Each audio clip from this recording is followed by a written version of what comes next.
এমন এই শয়তান কোন মাথায় পড়ছে, কোন শয়তান পড়াইছে, এই কোন শয়তানের কাছে বলে শয়তান হচ্ছে, এটা আল্লাহ গফুর রহিম জানেন, আমরা জানি না।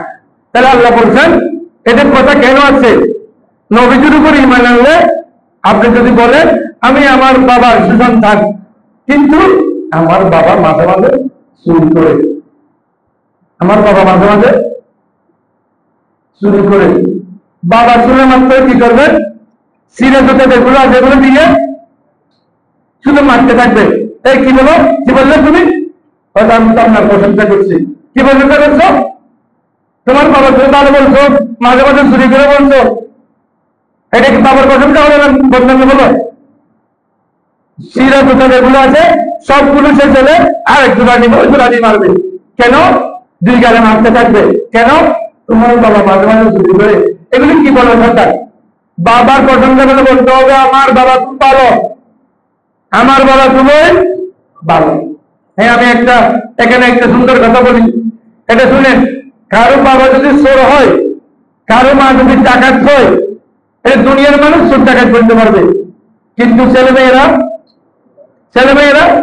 কথা বলে না, ছেলেমেয়েরা চোর ডাকাত করতে।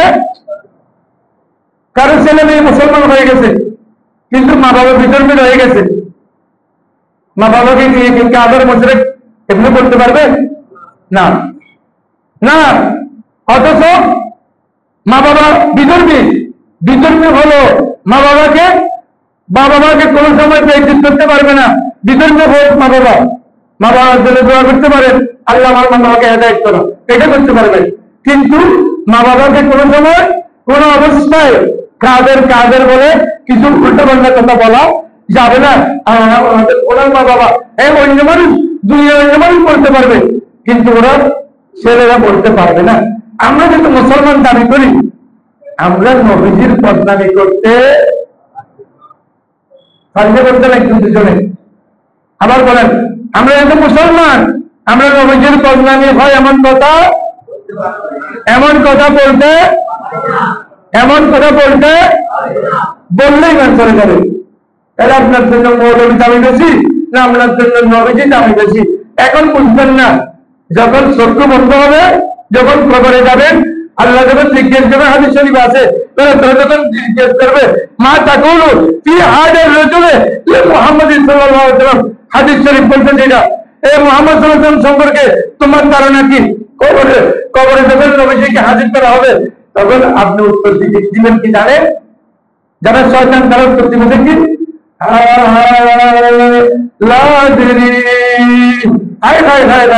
আমি জানি না, আমি ওনাকে চিনি না।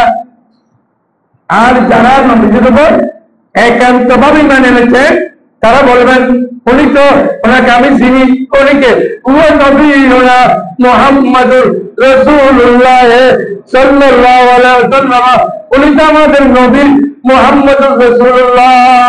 বড় করে বলি সুবহানাল্লাহ।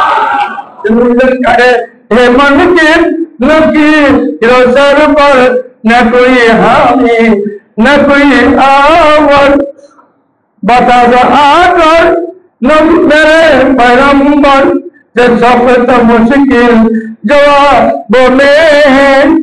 আল্লাহ রাহমাতুল্লাহ বলছেন, ইয়া রাসূলুল্লাহ, আমি যখন কবরে শুয়ে যাব, মুনকির নকির যখন আমাকে প্রশ্ন করবে, মা রব্বুকা ওয়া দীনুকা ওয়া নবিয়ুকা, যখন প্রশ্ন করবে আমি উত্তর দিতে পারবো না।